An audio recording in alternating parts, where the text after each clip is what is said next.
நமஸ்காரம். இன்றைக்கி நம்ம சேனலில் ராகி கஞ்சி மாவு எப்படி அரைக்கிறது அப்படிங்கிறத பார்க்கலாம்.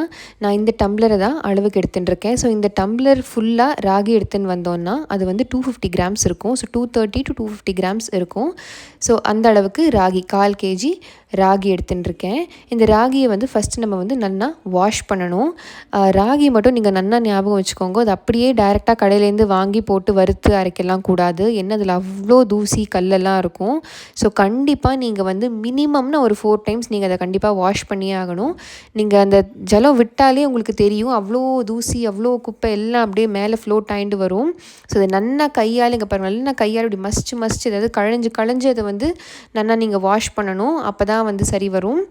சும்மா லேசாக அப்படியே மேலாப்லலாம் பண்ணக்கூடாது. நல்லா கையில் இப்படி 2 கையில் போட்டு இப்படி, அதாவது நல்லா இப்படி நான் உங்களுக்கு பண்ணேன் இல்லையா, அந்த மாதிரி நீங்கள் வந்து பார்த்து பண்ணுங்க. ஸோ நல்லா வாஷ் பண்ணுங்க, அதுதான் வந்து முக்கியமான பாயிண்ட்டிங்க. ரெண்டாவது பார்த்தீங்கன்னா, இப்போ வந்து இது வீட்டிலே காய வச்சா போதும், வெயிலெல்லாம் போட வேண்டாம். சும்மா ஒரு வேஷ்டி துணியில் நீங்கள் வந்து இதை காய போட்டாலே ஒரு 1/2 hour அதுவாகவே காஞ்சிடும். அடுத்ததாக பார்த்தேன்னா, நான் வந்து இதோட முந்திரி, வால்நட், பாதாம் இது 3 தான் சேர்க்க போகிறேன். வால்நட் வந்து ஹார்ட்லி ஒரு 5 or 6 எடுத்துட்டுருக்கேன். பாதாம் ஒரு 15, முந்திரி ஒரு 10 எடுத்துட்டுருக்கேன், அவ்வளோதான். ஸோ இந்த குவான்டிட்டிக்கு 250 கிராம்ஸுக்கு இவ்வளோ போகும். பட் நீங்கள் வந்து கண்டிப்பாக இந்த ராகி மாவெல்லாம் நீங்கள் மிஷினில் அரைச்சா தான் அது வந்து நன்னா வரும். ஸோ நீங்கள் என்ன பண்ணுங்கோ, இது அப்படியே டபுள் த குவான்டிட்டி பண்ணேன்னா, இப்போ நான் 250 கிராம்ஸ் எடுத்துட்டுருக்கேன், நீங்கள் 500 கிராம்ஸ் எடுத்துட்டேன்னா அவர் மிஷினில் அரைச்சி கொடுப்பார். ஏன்னா அதை விட கம்மியாக எடுத்துன்னு போனால் எனக்கு தெரிஞ்சு நான் மிஷினில் போட மாட்டான்னு நினைக்கிறேன். ஸோ நீங்கள் ஒரு 1/2 கிலோ மாதிரி பண்ணி எடுத்துன்னு போனேன்னா அழகாக மிஷின்லேயே அரைச்சின்னு வந்துடலாம். நான் ரொம்ப கம்மியாக எனக்கு அவசரமாக தேவைப்பட்டதுங்கிறதால நான் டக்குன்னு ஆற்றுலேயே பண்ணிட்டேன். இன்னொன்று, நான் வாத்து பக்கத்தில் இருக்கிற அந்த மிஷின் வந்து அது ஏதோ கன்ஸ்ட்ரக்ஷன் போயிட்டு இருந்தது, அங்கே அவர் ஏதோ பில்டிங்லாம் வந்து சரி பண்ணிட்டு இருந்தார். அதனால் எனக்கு அவர்கிட்ட போக முடியல. ஸோ அதனால் நான் டக்குன்னு ஆற்றுலேயே அரைச்சிட்டேன். இதுவும் ஒன்றும் ரொம்ப மோசம் கிடையாது, கஞ்சி நன்னா தான் வந்தது. பட் ஆனாலுமே நமக்கு அந்த மிஷினில் அரைக்கிற அந்த ஸ்மூத்தான டெக்ஸ்சர்ட் கஞ்சி வந்து வராது. ஸோ அதனால நான் வந்து சொல்கிறேன், மிஷின்லேயே அரைச்சிக்கோங்கன்னு. ஸோ இப்போ பாருங்கள், நம்ம ஃபஸ்ட்டு வந்து ஒரு சூடான கடாயில் நம்ம எடுத்து வச்சுட்டு நட்ஸ் எல்லாம் சேர்த்துக்கலாம். பாதாம், முந்திரி, வால்நட் 3த்தையும் சேர்த்து நல்லா வறுத்துக்கலாம். கொஞ்சம் நீங்கள் பார்த்தீங்கன்னா முந்திரி அப்புறம் வால்நட்லலாம் அங்கங்கே கொஞ்சம் பிளாக்காக ஆகும். ஈவன் பாதாம்லேயும் கொஞ்சம் அங்கங்கே பிளாக்காக ஆகும். அது வரைக்கும் கொஞ்சம் வந்து நல்லா வறுத்துக்கணும். என்ன இப்போ கடையிலேயே பார்த்தேன்னா, சில கடையிலலாம் இப்போ நான் வந்து இந்த பாதாம் வந்து ஒருத்தர் கடையில் வாங்கினேன். அவரே வந்து இது வந்து ஃப்ரிட்ஜில் வச்சு தான் எனக்கே தரார். அதனால் நம்ம வந்து அவளையும் சொல்ல முடியாது, பாவம் அவள் வாங்கி வச்சு விட்றா, அது அவ்வளோ சீக்கிரமாக சேல் ஆகலை அப்படின்னு எடுத்து தூக்கி ஃப்ரிட்ஜில் போட்டுடுறா, இல்லைன்னா புழு பூச்சிலாம் வந்துடுறது, அவளுக்கு லாஸ். அதனால் சரி, ஓகே, நம்ம வந்து இதை கொஞ்சம் நன்னாவே வறுத்துக்கலாம். அப்போ தான் வந்து இதில் இருக்கிற ஃபுல் மாய்ஸ்சர் கண்டென்ட் எல்லாமே போய் நன்னா அரைபடும் மெயினாக. அதனால தான் அதை வந்து நன்னா வறுத்துக்கணும். இன்னொன்று, இந்த வீடியோவில் நான் என்ன பேசணும்னு நினச்சேன்னா, மெயினாக இப்போ வந்து கஞ்சி மாவு அப்படின்னாலே நான் என்னடா வெறும் ராகி மட்டும் போட்டு அரைக்கிறேன் அப்படின்னு நீங்கள் பார்ப்பேன் அப்படின்னு நீங்கள் நினைக்கலாம். நிறைய பேர் வந்து அப்படியே கஞ்சி மாவுன்னு அப்படியே எடுத்து ஃபுல்லாக இருக்கிற எல்லா தானியங்கள் அது இதுன்னு போட்டு, இது வரைக்கும் பேரே தெரியாத ஒரு தானியங்களெல்லாம் இருக்கும், அதெல்லாமும் எடுத்து எல்லாம் போடு கஞ்சி மாவில் போட்டு அரைன்னு சொல்லி போட்டு அரைச்சின்னு இருப்போம். அப்படி தயவு செஞ்சு பண்ணவே கூடாது. சில பிரகிருதி இருக்குது, அதாவது சில உடம்புக்குன்னு சில வாகு இருக்குது இல்லையா. ஸோ அந்த உடம்பு வாகுக்கு ஏற்ற மாதிரியான நம்ம மில்லட்ஸ் சாப்பிட்டா தான் வந்து சரி வரும். எல்லாருக்குமே எல்லா மில்லட்ஸும் ஒத்து வராது. இன்னொன்று, ஆயுர்வேத பிரகாரம் பார்த்தேன்னா மில்லட்ஸ் ஆர் ஆக்சுவலி கால்ட் குதான்யா அப்படின்னு சொல்லுவாள். அதாவது அது இருக்கிறதுலையே வந்து ஒரு மட்டமான தானியம்னு அது மில்லட்ஸ் தான். நீங்கள் வந்து எனக்கு நிறைய ப்ரொட்டஸ்ட் கூட வரலாம் இதை நீங்கள் கேட்ட உடனே. பட் ஆனால் நிஜமாகவே இதுதான் மில்லட்ஸ் வந்து it will make your body very very very dry. அது ரொம்ப ட்ரை ஆகும். இட் வில் இன்க்ரீஸ் யுவர் வாத்தா பித்தா இதெல்லாம் இன்க்ரீஸ் பண்ணி அது என்னென்னத்தையோ இழுத்து விடும் அது.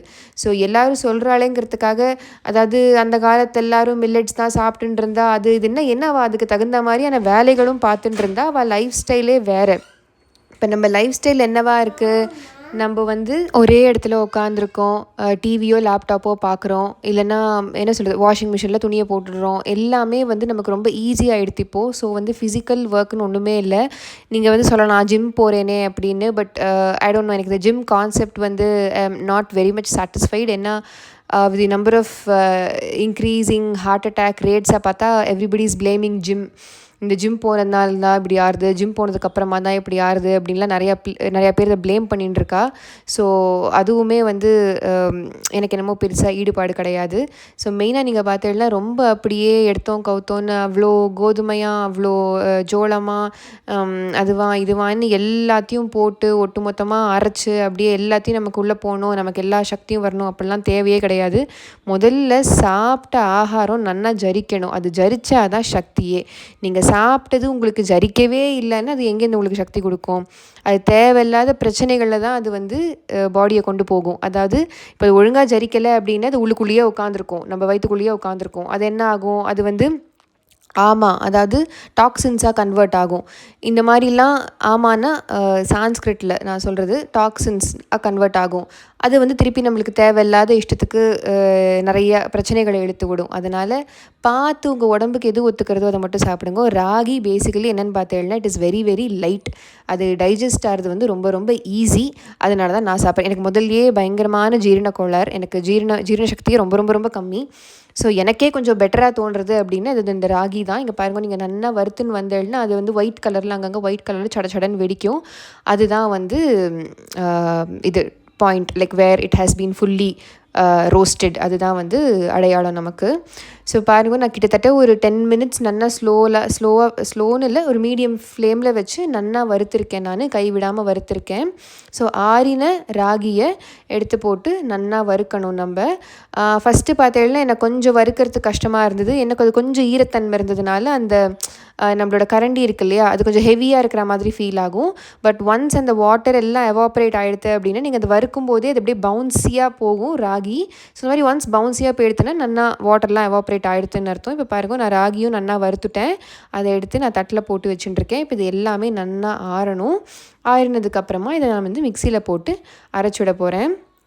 ஸோ ஃபஸ்ட்டு வந்து நட்ஸை எல்லாம் போட்டு அரைச்சி எடுத்துட்டதுக்கப்புறமா அதில் ராகியும் சேர்த்து போட்டு அரைச்சி எடுத்துட்டேன். இது வந்து நீங்கள் பண்ணாதீங்க ஆற்றுல. அஃப்கோர்ஸ் நீங்கள் வந்து ரொம்ப மடி அது இதுன்னு பார்த்தேன்னா வெளிலலாம் கொடுக்க மாட்டேன் அப்படின்னு நீங்கள் கண்டிப்பாக இப்படியும் பண்ணி சாப்பிட்லாம். ரொம்ப நல்லா தான் இருந்தது. நானும் நல்லா பவுடராக தான் அரைச்சிருந்தேன். பாருங்கள் எவ்வளோ பவுடராக வந்திருக்கு பாருங்கள், சூப்பராக இருக்குது. பட் என்னென்னா நம்ம யூஸ் டு இட் இல்லையா, நம்ம கடையில் கொடுத்து நல்லா அந்த ஸ்மூதி கன்சிஸ்டன்சியிலே சாப்பிட்டு நமக்கு பழகிடுது. ஸோ அதனால் இது கொஞ்சம் வந்து வேறு மாதிரி தெரியுது, அவ்வளோதான். ஸோ ஆனாலும் பாருங்கள், இது நல்லா தான் அரைச்சிருந்தேன் நான். பாருங்கள், சூப்பராக நல்ல பவுடராக வந்திருக்கு. ஒன்றும் வாயிலெல்லாம் எனக்கு மாட்டலை, எதுவுமே பண்ணலை, நல்லா தான் இருந்தது. ஸோ கண்டிப்பாக நீங்களும் ஆற்றுல ட்ரை பண்ணி பாருங்க. இதை வந்து நல்லா ஒரு ஏர்டைட் கண்டெய்னரில் போட்டு வச்சுட்டேன்னா தாராளமாக உங்களுக்கு எவ்வளோ நாள் வேணாலும் வரும். பட் அவ்வளோ நாள் இந்த கஞ்சி பவுடர் இருக்காது, நம்ம பண்ணதே கம்மி. அதனால் நீங்கள் சீக்கிரமாக சாப்பிட்டேன்னா டக்குன்னு தீந்து போயிடும். ஸோ இதை வந்து நீங்கள் வெல்லம் போட்டு மாவை கரைச்சிட்டு வெல்லம் போட்டு இந்த மாவை கரைச்சிட்டு வெல்லம் போட்டு அதை நல்லா கொதிச்சதுக்கப்புறம் திக்கானதுக்கப்புறம் பால் போட்டு இறக்கி சாப்பிட்லாம். ரொம்ப ஹெல்தி. கண்டிப்பாக ட்ரை பண்ணுங்க. அண்ட் தேங்க்ஸ் ஃபார் வாட்சிங்.